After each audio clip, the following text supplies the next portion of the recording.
Olá, meus caros. Nós hoje vamos falar sobre o controle fiscal dos preços de transferência naquelas operações de importações. A gente tem falado bastante desse assunto, tem vários vídeos na nossa videoteca. Hoje a gente vai focar mais nessa questão central. Quero mandar um abraço para o Rogério Leite Barbosa e para o pai dele, o Aloísio. Os dois me escreveram, tinham lá uma dúvida, eu tentei ajudá-los na medida do possível, mas agradeço muito a audiência, agradeço por ter escrito para nós, viu? Voltando no assunto central do dia, como eu disse, hoje nós vamos falar sobre quais são os controles fiscais que precisam ser aplicados no controle de preços de transferências das importações.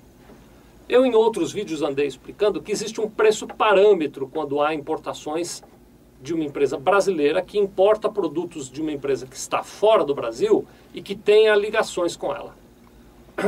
Essas ligações são diversas, né? Pode ser que uma tenha controle acionário da outra, pode ser que elas sejam subsidiárias, podem ter controles administrativos semelhantes, enfim, tem uma regra bem vasta, mas se uma empresa brasileira é ligada a uma empresa que está fora do Brasil e importa produtos, ela só vai poder considerar como custo para fins de apuração do lucro real, então é isso, para fins meramente fiscais, tributários, né?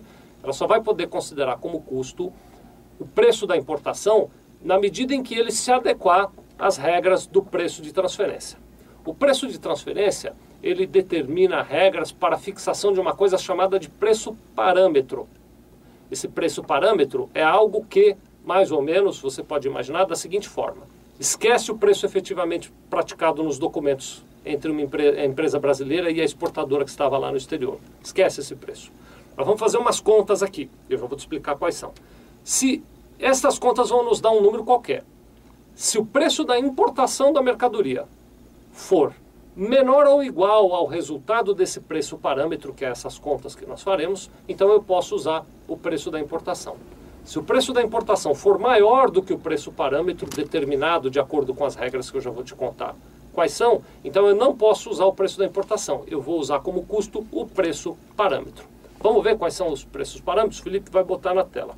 Esse negócio de preço parâmetro, gente, enquanto o Felipe está pondo aí, muda muito. E como andou mudando muito, inclusive recentemente, nos últimos 2 anos, mudou bastante, eu montei uma tabela com as principais regras dos 3 últimos períodos. Então vamos dar uma olhada aí, olha. Até 31 de dezembro de 2009 nós tínhamos um grupo de regras, estão aí, eu não vou nem falar delas porque eu quero falar só das atuais. Na segunda coluna tem regras que valeram de 1º de janeiro de 2010 a 1º de junho de 2010.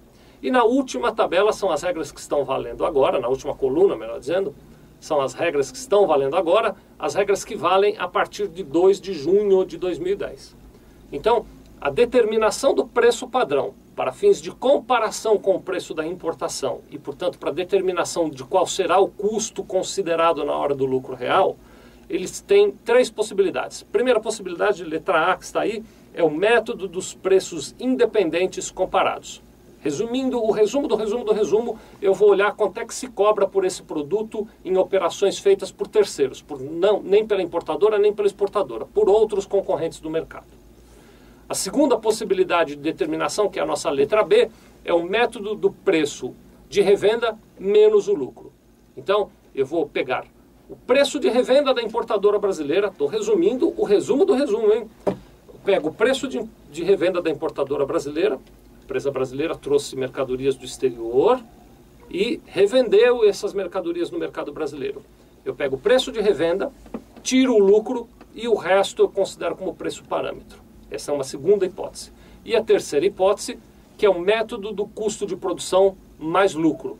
Então eu pego o custo de produção daquele produto importado, como se ele fosse produzido no Brasil, acrescento uma determinada margem de lucro e acho um preço parâmetro para eu comparar com a importação. Aí você vai me dizer, mas tem que usar essas 3 regras? Não, não tem. O importador pode escolher uma das 3 regras, a que lhe for mais conveniente. E aí ele passa a aplicar uma dessas 3 regras para fazer o cálculo do preço parâmetro. Há algumas breves exceções em que ele é obrigado a usar uma ou outra regra, mas como linha geral, ele pode escolher uma dessas 3 regras, aquela que lhe for mais conveniente. Apurado o preço parâmetro, de acordo com estas regras, ele compara o preço parâmetro com o preço efetivamente pago na importação e usa o menor dos dois, tá bem? Então essa daí é o resumo da ópera relativamente ao controle de preços de transferência nas importações. Muito obrigado.